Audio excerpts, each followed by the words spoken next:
నరసింహస్వామితో ఆటలొద్దని పెందుర్తిలో బుధవారం ఉదయం press club లో ఏర్పాటు చేసిన విలేకరుల సమావేశంలో తెలుగు శక్తి అధ్యక్షులు బివి రామ్ అన్నారు.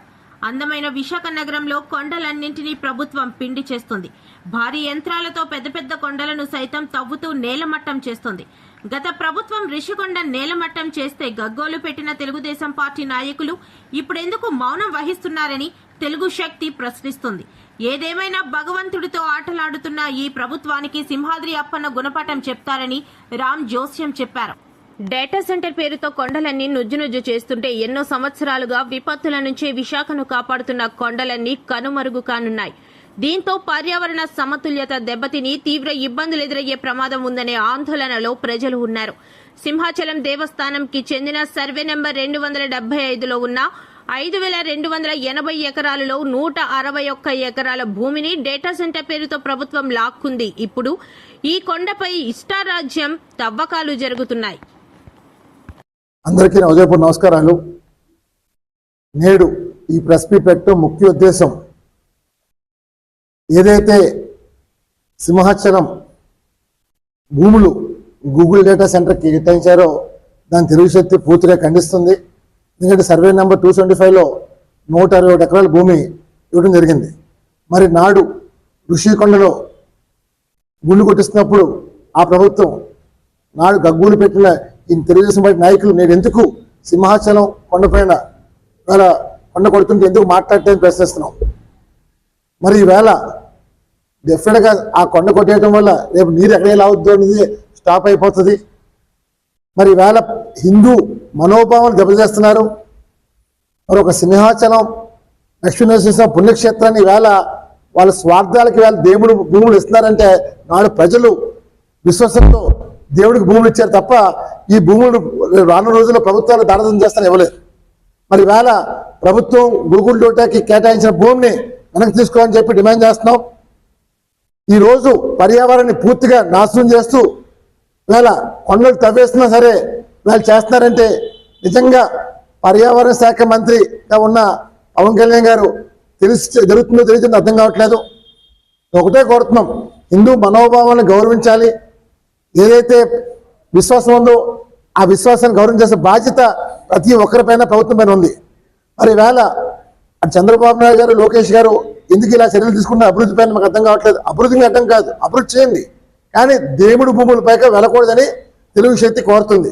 మరి అలాగే మనం నేను చూసాం తెలంగాణలో పవన్ కళ్యాణ్ గారిని అక్కడ ప్రజలు అక్కడ ప్రభుత్వం ఖండిస్తుంటే కనీసం ఇక్కడ టీడీపీ నాయకులు కనీసం ఎవరు కూడా నోరెప్పట్లే. మరి నాడు చంద్రబాబు నాయుడు గారు కష్టాల్లో ఉన్నప్పుడు అరెస్ట్ చేసి జైల్లో పెట్టినప్పుడు నేనున్నానని చెప్పి పవన్ కళ్యాణ్ గారు రావటం జరిగింది, మద్దతు ఇవ్వడం జరిగింది, ఎటువంటి షరతులు లేకుండా. మరి ఈరోజు మరి ఏమన్నా అర్థం కావట్లే. ఈవేళ ఆయన నేను చూసాం ప్రెస్ మీట్లో కూడా, నేను ఏమీ కబ్జా చేయలేదు, ఏదైనా కబ్జా చేస్తే చెప్పండి నేను ఇచ్చేస్తానని చెప్పారు. మరి ఈరోజు అంతగా మీ బాబు జాగిరి అని చెప్పి అడుగుతున్నారు. ఒకటే చెప్తున్నాను తెలంగాణ నాయకులకి మంత్రులకి, ఎస్ ఇది మా బాబు జాగిరి అని అంటున్నాను. ఎందుకంటే తెలంగాణలో హైదరాబాద్ అభివృద్ధి చెందిందంటే మేము వచ్చి అభివృద్ధి చేసాం. నేను ఒకటి అడుగుతున్నాను, హైదరాబాద్ తప్ప ఆదిలాబాద్ కానీ నిజామాబాద్ కానీ కరీంనగర్ కానీ వరంగల్ కానీ ఏమైనా అభివృద్ధి చెందిన అడుగుతున్నాను. ఎందుకు చేయలేపారు? రాష్ట్రం విడిపోయి 2014 రాష్ట్రం విడిపోయింది, 12 సంవత్సరాలు అయింది. ఈ 12 సంవత్సరాలు హైదరాబాద్ తప్ప ఏమైనా అభివృద్ధి చెందింది అడుగుతున్నాను. అంటే మేము అభివృద్ధి చేసింది మీరు పాలిస్తారు తప్ప మీరేం చేసి అడుగుతున్నారు. ఈరోజు అక్కడ హక్కు సర్వహక్కులు మాకు కూడా మేము అమలు చేస్తున్నాం. ఎందుకంటే ఈరోజు అభివృద్ధి వైపు చూడాలి తప్ప మీ బాబు జాగ్రత్త మా బాబు జాగ్రత్త కాదు, ఇది తెలుగు వారి జాగ్రత్త అమలు చేస్తున్నాను తెలంగాణ మంత్రులందరికీ. సో పవన్ కళ్యాణ్ పైన మీరు చేసిన వ్యాఖ్యలకి బేషరతుగా క్షమాపణ చెప్పని డిమాండ్ చేస్తున్నాం. ఈరోజు మీకు సిగ్గు లేకుండా ఇవాళ తిడుతున్నారంటే నిజంగా ఔన్నత్యం ఏమవుతుంది అడుగుతున్నారు. తెలంగాణ కోసం ఆయన వ్యతిరేకం కాదే. ఈరోజు ఆయన వ్యతిరేకంగా మాట్లాడితే మీరు బాధపడాలి, కానీ ఈవేళ ఆ భూమి కబ్జా ఆయన చేయని చెప్పి అంటున్నారు. కానీ ఇది దురదృష్టం.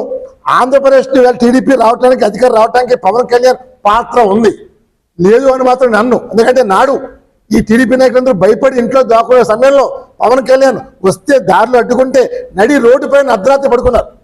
వచ్చి మద్దతు ప్రకటించి బేషరతుగా కమిషన్ కూడా ఇచ్చారు. మరి అలాంటి వ్యక్తికి వేళ రాష్ట్ర మంత్రి అయిన వంగలపూడి అనిత హోంమంత్రి గారు, ఆర్థిక మంత్రి పయ్యాల కేశవ్ గారు, వ్యవసాయ మంత్రి అచ్చెన్నాయుడు గారు ఎందుకు మాట్లాడితే అడుగుతున్నాను.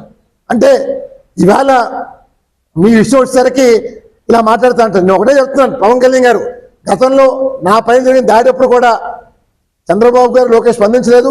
ఈ రోజు కూడా మీ పైన కూడా ఏదైతే అక్కడ చేస్తున్నారో, దాడులు చేస్తున్నారో దీనిపై కూడా స్పందించలేదు. అంటే కేవలం వాడుకొని వదిలేసే టైప్ తప్ప ఈ రోజు పవన్ కళ్యాణ్ తరపున ప్రతి ఒక్కరు స్టాండ్ అవ్వాల్సిన బాధ్యత ఉంది. ఈ రాష్ట్రంలో అధికారం వచ్చిందంటే అది పవన్ కళ్యాణ్ వల్ల వచ్చింది తప్ప కూడా కాదు. మరి ఇవాళ అధికారం వచ్చింది కదా అని విస్మరిస్తే పాతాల్లోకి పోతారు. ఒకటే చెప్తున్నాను, భగవంతుడితో ఆటలాడమాకండి. భగవంతుడితో ఆటలాడితే ఎవరైనా సరే పోతారు. పైగా సింహాచలం లక్ష్మీ నరసింహస్వామి ఆట ఆడుతున్నారు. దయచేసి ఆ భూములు తీసుకుని కొడతాను. పవన్ కళ్యాణ్ గారిని నేను ఒకటే కొడతాను, మీరు పర్యావరణ శాఖ మంత్రిగా మీకు తెలుసు జరుగుతుందో తెలియజరగట్లేదు, కానీ ఇక్కడ సింహాచలం కొండలు దారుణంగా తవ్వేస్తున్నారు. దయచేసి విశాఖపట్నం రమ్మని చెప్పి ఇది హిందూ మనోభావాల్ని మీరు గౌరవించాల్సిన బాధ్యత మీ పైన కొడతాం. సనాతన ధర్మాన్ని కాపాడండి, హిందూ మతాన్ని గౌరవం కొడతాను. జై హింద్.